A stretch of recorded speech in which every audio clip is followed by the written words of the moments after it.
Hi, welcome to the newest episode of Sports Talk Central. I'm your host, Adit Mahmood, with my normal co-host Hunter. And today we're going to be talking a little bit about Week 7 and 8 of the NFL season, and then also we're going to talk a little bit about the World Series.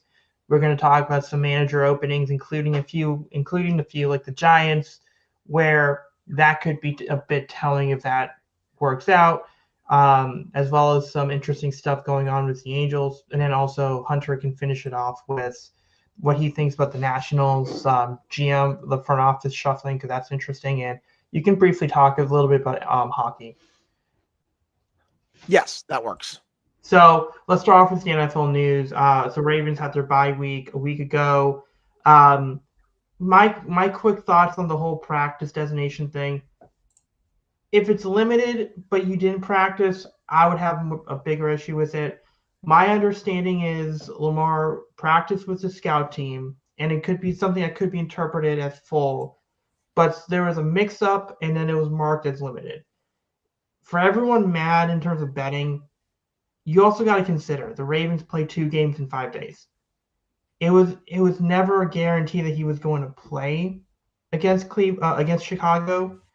Um, I guess so. I guess the problem was he was marked as full, and then they made him limited retroactively. And I guess maybe some people in the betting sites got pissed off. We'll see what happens there. This was a get right game for him. This was a must win game for him. Tyler Huntley looked good, especially in that first half, 11 for 12. It was like 111 yards in that first half, so it wasn't like a lot of big plays, but very efficient throwing the ball. Second half, you saw some big runs. I did like that we did see some more pressure. Mike Green got his first sack in his career. You had a couple of other sacks. One was Kyle Hamilton, and I forgot where the other one, maybe KVN, but those were intentional grounding. So you are starting to see more pressure from the exterior. Bringing in Aloha Gilman, I think it does allow them to put Kyle Hamilton back closer to the line of scrimmage, which does increase the versatility.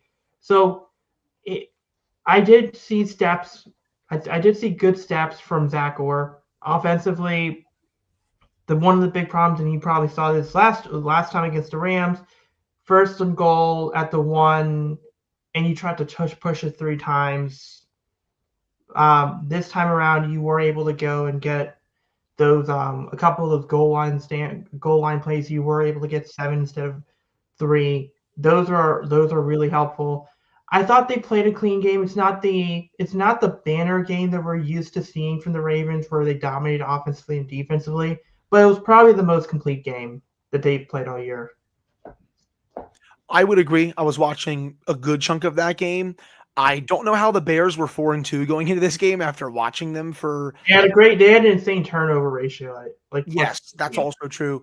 I saw like the final drive, especially too, where they were trying so hard to score there. I mean, you saw that crazy catch, by the way, down the sideline, which was nuts. And then watching them do that 1 minute offense with no timeouts, they were just wasting the clock. It was just a really bad mismanagement there. It was bad clock management from the Bears as well, because if you remember in the first half, Caleb Williams has that run, and he very well could have went out of bounds, and because of that, they had to take a timeout, and they had to. Well, I guess the term was hurricane a field goal attempt, and obviously that it had the angle, it didn't have the distance, so you did have a problem there. And then you had a couple of big catches where it's like, especially that insane catch, the guy didn't go out of bounds. Moore didn't go out of bounds in that one. Mm-hmm. So it was a little, the clock management, especially at the end of those halves, were awful. Right. It was not very good. I like the way the Bears started, but credit to the Ravens for holding them to field goals on those first 2 possessions deep, because I think the game could have gotten a lot more uglier, at least to start, if the Bears had been able to convert those. But the Ravens defense really stepped up. That's the best I think they've looked all season. And, they made the change at quarterback, and I think Lamar is going to be healthy to go on Thursday against the Dolphins. That's what it sounds like. They're still not out of this yet. You look at their upcoming schedule, they play a lot of bad teams. Now, Are you going to win all of them? You'll have to see. There's a given Sunday for a reason, but the schedule I think is pretty favorable for them to at least start clawing their way back into playoff contention. You saw the Browns lose today. The Bengals gave up 500 yards and 39 points to the New York Jets. This division stinks. I mean, hell, the Steelers lost to the Bengals last week because their defense couldn't stop Jamar Chase. 2-5 team is one Steelers loss away from being, I think, 2 games out or something like that. Yeah. Hell, if the Steelers would have held on last week, they would be 5-1, and the Bengals would be 2-6 right now. Even though the Ravens would be 2-5, the Steelers would have a chance to get to 6-1 tonight. That's the margin. So again, the divisional race I still think is very much going to be between the Steelers and the Ravens to end the year. Even though the Bengals will get Burrow back, I just don't think. I just don't think they're going to make the playoffs. I don't trust that defense. That's the worst unit in football. I think that is the worst defense in football. They gave up almost 40 points to the Jets. So, you have that. Anything else you want to say on the Ravens? No, just one note on Lamar. Based on the videos that we've seen and what people have pointed from the Ravens reporters, he wasn't really limping, and he was there's one where he was like jogging down a hill. It didn't seem like that was an issue. So it seems like he will practice. He will play if he's ready to go. It was just that 2 games in 5 days. He hasn't practiced in 3 weeks. Do you really want to rush him for the Bears? And again, you're hoping that Tyler Huntley. I mean, Cooper Rush is not good. You could definitely tell Tyler Huntley fits his offense better. But no, I think they were saying, okay, if we can get him 100% for the Bears game, he'll play. But it's probably the Dolphins game. That's again, if you want a long term, and if you want long term, that's probably the game you want him to play. So he should be good. I just wanted to point out he wasn't limping. It wasn't like he was there and he was limping or something. It seemed like he was moving around just fine. Yeah, that's what it seemed like. I think he's going to be good to go on Thursday, but I guess we'll see. If you want to talk about some of the other games so far, Adid, I hope you did not watch the Cam Scadaboo injury because it is disgusting. Do not even look at it if you haven't seen it yet because it's gross. I feel really bad because he's been electric to watch on the Giants. I just don't want to see that injury again. Did you see the tush push situation where the Giants got absolutely screwed? Yeah. At this point, if the officials can't officiate that play right, ban it. Like, I think you have to ban it because the officials have no idea how to officiate it. That's where I stand on it at this point. Yeah. No, I think it's, that was, again, I used to be on the whole, whatever, get a better defense or find a creative way. But look, I think that there are certain things, like the false start thing kind of shifted me towards at least limit it. Like, you can't use it. The Steelers tried running it last week. They got called for a false start. And I'm like, you never call it on the Eagles when they do it 500 times a game. Maybe it has something to do with the way the Eagles do it and the way the Steelers did it. Because all it could be is it could be a different player or different position that does something that weren't when the Steelers do it. And then because it's that position, because you're in that eyesight of the refs a little bit closer, it's called for the Steelers in that specific situation. But with the Eagles, they're able to use the right player to go and get that false start, to go and get that early movement, so the refs don't see it that often. Because again, it's such a tough penalty. But yeah, I agree. It definitely needs to be questioned on how you use it, or at the very least, it has to be if someone is moving ahead, if someone is going to be that first person to move, you have to be very clear.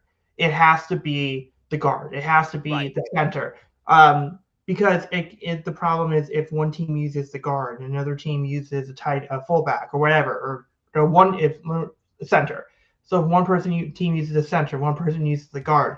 That could be the difference between you getting called for it every single time you try it versus another team not getting called for it. So maybe you regulate it so it's like if there is a false start, it has to be every team, if you're going to do it, has to one position can do that. Not it can't be free reign. I think that's fair. I just think even if you do all this, I still don't know if the NFL officiating is ever going to officiate it right. So I think I would just Yeah. ban it. It's going to be a hot topic of discussion at the owners' meetings again during the offseason, the competition committee, and all that. As for the other games, indeed, no surprise that the Eagles, though, won that game. The Texans had a really nice win over the 49ers. The Bills absolutely destroyed the Panthers. Really no surprise. Miami, though, that was actually a surprising victory for me. I did not see the Dolphins offense coming alive. I still think their season is kind of chalked. I know that teams sounds like are calling on Jalen Waddle, but the Dolphins really don't want to do that. But I was definitely surprised that the Dolphins won that game that type of way. Already discussed the Jets. Indeed, hey, congrats to them on getting their first win. Justin Fields balled out, man, after Woody Johnson flat out called him out during the week. That's such a weird situation. You have the Broncos up 14-3 right now. The Colts are up 17-7. I like the Colts. I don't know how legit they are, though. I want to see them play top contenders in this conference first before I really buy in. I think Daniel Jones, unfortunately, I think Daniel Jones does have to be in consideration for MVP. I mean, right now. He's been great. He's been really good. 17-7 against the Titans. I was talking about just MVP 30 seconds ago about Daniel Jones. Baker Mayfield, man. He looked like an MVP favorite early in the year. He does not look that good now. And maybe it's because last week he had a really rough game, but before that he was playing at an MVP level. I think he's really only had one bad game this year. Yeah, so he's going to be in consideration. Little disappointed because I got Baker in fantasy, so I was expecting like a whole bunch of points early in the year. Denver's up 14-3 against Dallas. The Vikings, that quarterback situation's a little weird. So I mean, there really wasn't much. There really wasn't much. New England crushed the Browns, even though Myles Garrett got 5 sacks. Look, and he slammed his helmet afterwards. It's like, this guy is one of the best players in the league. I don't feel sorry for him. You requested a trade, and then when the Browns threw all that money at you, instead of sticking to your guns and sticking to your trade requests, you took the money, even though you know that this is the worst franchise in professional sports and they have no plan.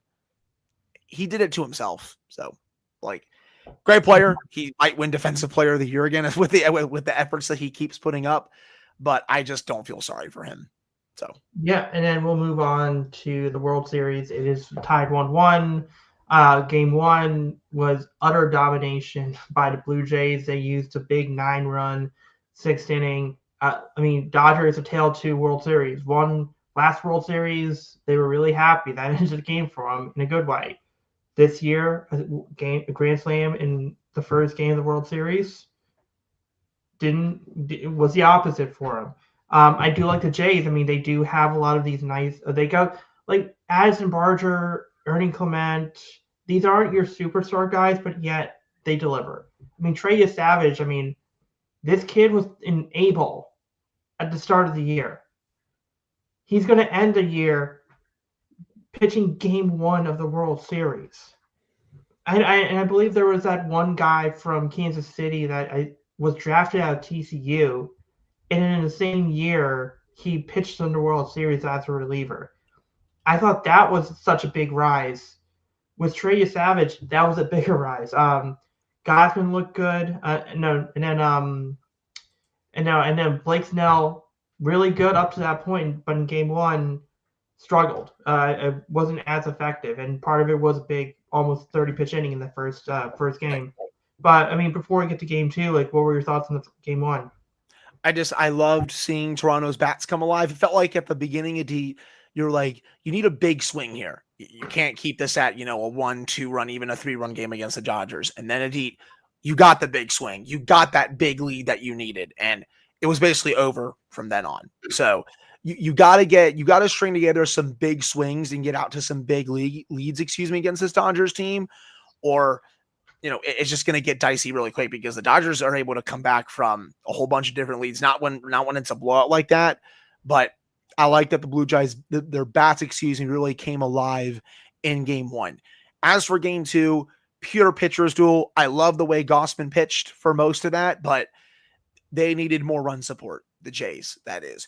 Yamamoto, it's going to be really rare when you win a pitcher's duel against him after the season that he just had, how good he is. It was like batting practice. He was just destroying every single Blue Jays batter that stepped into the batter's box last night. It didn't matter if it was his curveball, his fastball, whatever he was throwing, they literally could not hit it.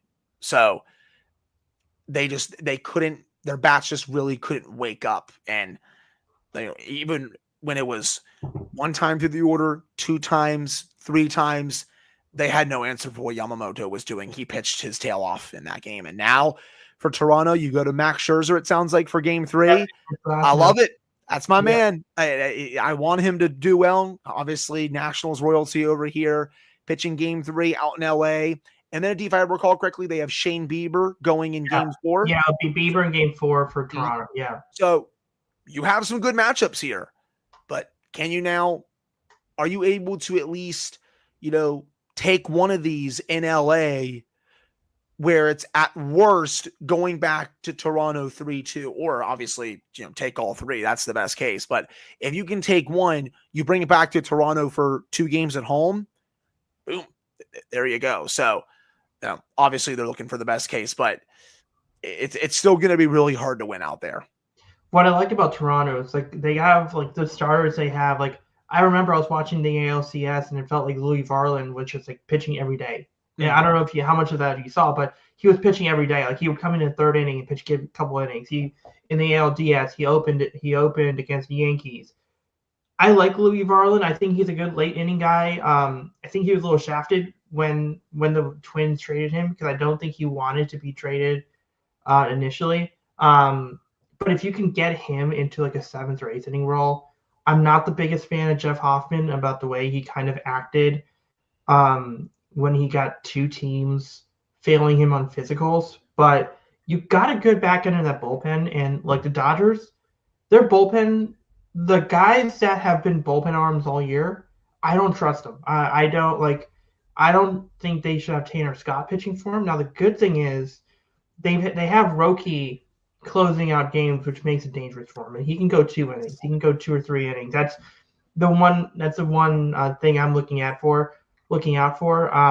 I have the Dodgers unfortunately winning this in 6. I mean, I want to see Toronto. I want to see Toronto win this, but I don't know. It just kind of seems like the Dodgers. I mean, the Dodgers win this, baseball might be cooked in 2 years when we have another lockout, man. It's going to get even uglier if they win this, I think. Because and apparently the Dodgers might go after Kyle Tucker. But I don't know if they're actually going after Kyle Tucker or they're just there to raise the asking price. Yeah, it's just crazy. They can sleepwalk through an entire regular season and then they show up in the playoffs and then they just absolutely destroy everyone. Now, Toronto, it looks like, is going to actually give them a fight here, but I don't know if it's going to be good enough to win. We'll see. I'm excited for game 3 as the series shifts to LA. Yeah. But if I had to pick a winner, I'd probably go LA. Yeah, here's the thing that's going to ruin baseball: the Pirates ownership, the Marlins ownership, the Fishers in Vegas, Oakland, wherever they're playing, and then it's also not great when the Milwaukee Brewers, the upstart plucky Milwaukee Brewers, get eliminated from the Dodgers, and then a day after that, they're listening to offers on Freddie Peralta, who's making only $8 million next year. And the Brewers were they were the top seed in the NL this year, and they just got waxed. They got destroyed. Yeah, what makes you think trading Freddie Peralta? You probably could get back a couple of pieces, but I'm sure whoever the pitching piece you get back from him isn't as good as Freddie Peralta is. Yeah, I agree with you. So we'll move on to MLB talk as our third and final topic third topic of the day. We have 8 managerial openings. The the Rangers one we didn't really have to talk about. Bruce Bochy they let go of Bruce Bochy. They bring in Skip Schumacher. That was predicted. The Angels bringing in Kurt Suzuki is super interesting. Well, before I get to the Giants, what are your thoughts on that? I'm excited to see what he can do. As someone, who has rooted for him, he's won a World Series here. He was a lot of fun to watch. I am really curious to see how he transitions over to being a manager after playing in the league for so long. I wish him the best of luck. World Series champion, my man. So, again, I'm really curious to see how this goes. Yeah, and I think part of the thing with Suzuki, the interesting thing is this: he only has a 1 year deal. It's him. I think apparently the GM there also has a 1 year deal. I don't know if the Angels don't want to pay a manager during a lockout. I don't. I wonder if that job just wasn't appealing to most people because I know they wanted Pool. I feel like they wanted Pujols to be the manager, but he wanted too many years, and something happened there. I that was a tough situation. The Twins, there's like four managers: Derek Helton, Ryan Flaherty, Scott Servais, and a Yankees bench coach are the finalists. The Nationals, it seems like Brandon Hyde interviewed for I them. was going to ask you, Adi, what are your thoughts on that as someone who obviously has followed the Orioles for his whole life? What are your thoughts? I like Brandon Hyde. I think he's a good like rebuild manager. I think for where you guys are at right now, he's good. Um, I, let me put it this way: sometimes you bring in managers that you hire for the rebuild, and then you get rid of them. Right. Sometimes you bring in managers that can do both. Brandon Hyde to me right now seems like he's somewhere in the middle. He's someone that could get you to a rebuild. The players seem to like him, but he's not. While he's not the guy you would trust to build a competitive team, it's not like he's horrifically bad. Does that make sense? That makes sense. Yes. Okay. So where you guys are at, he would be a good fit. Personally, I think you guys are going to get the Guardians. The Yes. Guardians. I did see that they interviewed him, the bench coach of the Cleveland Guardians, Craig Albernez, and they also interviewed Miguel Cairo, who of course was the interim manager. D, what were I think you were going to say something about the Cleveland bench coach. Yeah, no, I was going to say he seems like the guy the Nationals are going to end up taking. Okay, I got you. And I will say, I like the front office of the Nats really building out. Taboni is taking the scouting department really seriously. They just hired Justin Horowitz away from the Pittsburgh Pirates. He was the director of amateur scouting for them. He is now an assistant general manager. They just brought someone over from the Boston Red Sox earlier as well. Yeah, Taboni came from the Red Sox. They may have brought someone else. Yeah, so they're really filling out a couple assistant general manager positions, a couple other positions as well. Don't know if there's going to be like a full GM role yet.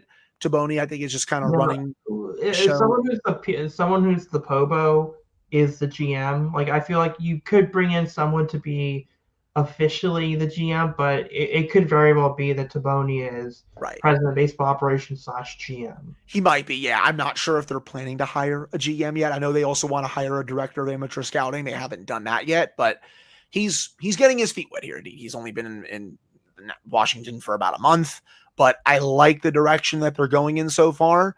I'm optimistic for this, and I hope that he can turn this around really quickly because he seems to know what he is doing. But still pretty early on in the manager search. I'll be curious to see who else they interview. Yeah, so before we go into hockey, I do want to talk a little bit about the San Francisco Giants. Yeah. They went out and hired Tony Patello, who was the coach at Tennessee. This is the first coach in baseball that went directly from college to professional. I like the hire. Tennessee is really good, and from what I understand, he seems like a good leader, while not being abrasive. What I'm going to find really interesting is if he is successful, do people go to Vanderbilt, and are they willing to pay a lot of money for Tim Corbin to be there? Like some of these successful college coaches. Jay Johnson, are we going to see them move into baseball. If this works, because if you think about it, it's either been retreads, it's been players that just retired, like someone like there's a reason why Albert Pujols is being named as a manager option for teams like the Padres and the Orioles. Ryan Flaherty obviously played for a while. Kurt Suzuki obviously played. Or you bring in someone from the minor league, like someone like I know the Orioles interviewed Luis Rojas, who worked in the Mets minor league development system for a long time. But before this week, we have never seen them actually go to a college coach. Do you think that this is potentially like what do you think Tony Vitello has to do as the manager of the Giants for more teams to consider this option? I think get them to the playoffs. I think that's a fan base indeed that's really, starting to win again, especially, go deep in the playoffs. So I think getting them there and winning with them, I think could definitely really start a trend here where MLB teams go to the college ranks. But I'm curious to also see how this works out. Those are the two big ones. The Giants and the Angels so far with their hires. Those are the ones I'm really the most curious about. Yeah, and I think the Twins is going to be just okay, whatever. The Nationals to a smaller extent. Yeah, that's interesting, but it's not going to be the flashy one. Padres, that one's going to be really interesting for it. But we'll end the show. NHL season has started. What were your thoughts so It's far? been fun. My Penguins, the team that I cover for Locked On, they're off to a 6-2-1 start. No one has really seen this coming, but it's been fun. You got some slow starts with the Panthers and the Lightning, but I think they're going to be just fine. I think the Oilers have also started out a bit slow, but that's nothing unnormal for them just because they always start out pretty slow. It's pretty competitive at deep, but you start to see more separation in the standings once you get to Thanksgiving. That's kind of the first ground rule where you're like, okay, if you're in a playoff spot, you're likely going to make the playoffs by the end of the season. There's a lot of data that supports that. So, it's still really early, but the early returns on some teams, for example, Utah has been an absolute wagon. Logan Cooley has been fantastic to start the season. So that's been a fun storyline to watch. Vegas, even without Mark Stone, I think they're still going to be great with Mitch Marner. Now that he's there, Toronto is struggling a bit, which is not unexpected just because they lost Marner, and that's 100+ points to replace. But it's been a lot of fun these first 3 weeks. I'm excited to see what else can happen. Also, real quickly here, shout out to Philip Montgomery and Virginia Tech for beating Cal. Loved the effort from the coaching staff and all of the players on Friday against Cal. The refs tried to steal it from them. They tried to steal it. That is the worst roughing the passer call I have ever seen in my life. It was just terrible. But shout out to the quarterback jumped. Yes. One guy tackled him low, and then the other guy really? Like you're going to call that? It was a textbook hit. Excuse me. That is how you are taught to hit quarterbacks when you're playing Pee Wee football. I don't know what that ref was seeing there, but shout out to everyone involved with the program. They didn't quit after that. They were able to come back, win the game. They get to 3-5. Their next best chance for a win, man, is probably Florida State, just because FSU is really bad this year. Miami and Louisville, I don't expect them to win those games. UVA, they'll have a chance, of course, just because they've owned UVA for basically our entire lives. Though I don't think UVA is as good as their record indicates. But I think 3 straight games where they've lost by 2. One by 2, but they've also they've had numerous fumbles and they've recovered all of them. So something is going to change at some point, but I think their 2 most winnable games, Florida State 1, Virginia 2, and then you can pick and choose where you want to put Miami, Louisville. But, we'll also see on the coaching search, man, who they get. If it's up to me, and I'll get your thought real quick before we go, pay James Franklin all the money. He'd be my number 1 target. I would make him say no. That's how I see it. Yeah, I'm with you. I think James Franklin should be the number 1 target. I just, again, if South Carolina continues to fall apart, there's people that are in that search committee. There's going to be people pushing for Shane Beamer. But I also do like James Franklin because he can get started immediately. Because the other thing people have to realize, the moment you hire a new coach, you got about 2-3 weeks. You got about 2 or 3 weeks to get situated. And there's And one that's quarter window this year, and that's it. yeah. So you do have to, and again, like James Franklin has to make that decision. He's got to make a decision. He's got to either take a broadcasting job or a head coaching job. But I mean, look, man, there's a lot of weird openings. Like FSC, no, not Florida is looking for one. UCLA, we'll see what happens there. Oklahoma State, Penn Yeah, State. Oregon State. This actually is breaking news at Eat right now. LSU is considering firing Brian Kelly. Yeah, I heard about that. Yeah.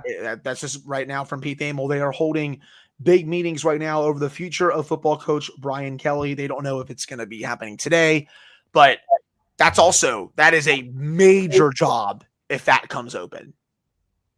Yeah.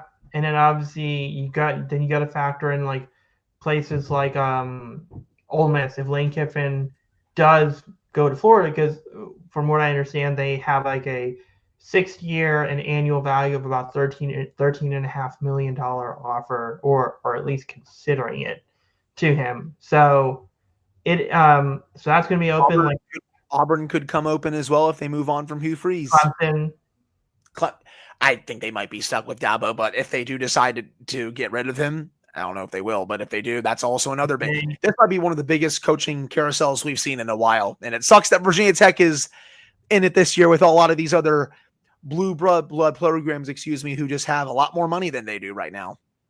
Yeah, no, and I think no, so I think some of these names like Alex Golesh, I think he's not coming to Virginia Tech now. Dan Mullen from UNLV. Yeah, I think some of these guys, like there's probably going to be some of these guys that are probably looking for also Arkansas. Arkansas is looking for a new head coach as well. So some of these jobs also, there's going to be some of these jobs where they're looking for SEC schools, and unfortunately, there's going to be 3 or 4 schools in the SEC. But I mean, I'll end the show on this note. I mean, Vanderbilt, that was a great game. Vanderbilt, Missouri. Yeah. Do you think Vanderbilt is for real, or do you think once Pavia leaves, they're going to take a step back? They'll probably take a step back, but this year they are for real, and they may make the playoffs, which is crazy because usually Vanderbilt is a joke. But Pavia and company have been great. It's a really good team, man, and they're still alive for the SEC title race. So SEC is going to go down right to the wire. Yeah. The Texas comeback was insane. I don't know if you saw that in the fourth quarter lead. 2 separate 17-point comebacks. Like they were down 31-14, then 38-21, and then they still came back each time. So really nice job from them. A lot of good games yesterday. Ole Miss, Oklahoma was also a really good game too. So a lot of really fun games. Didn't care for the night game though at LSU and Texas A&M, which was a blowout, and that's what's starting the Brian Kelly stuff. So. Yeah. So we'll end the show there. We'll come back. We'll talk about so first of all, we'll end the show there. Broncos scored 2010. It was a direct snap to RJ Harvey. So I believe RJ Harvey has 2 touchdowns. So if you have him in fantasy, you're happy. If you're going against him, you're screwed, basically. But yeah, we'll talk about the World Series. If we meet next week, we'll talk about the World Series. Hopefully, some manager options are opening up. But yeah, and if there's any trades in the NFL, we'll talk about it then. Yep, sounds good.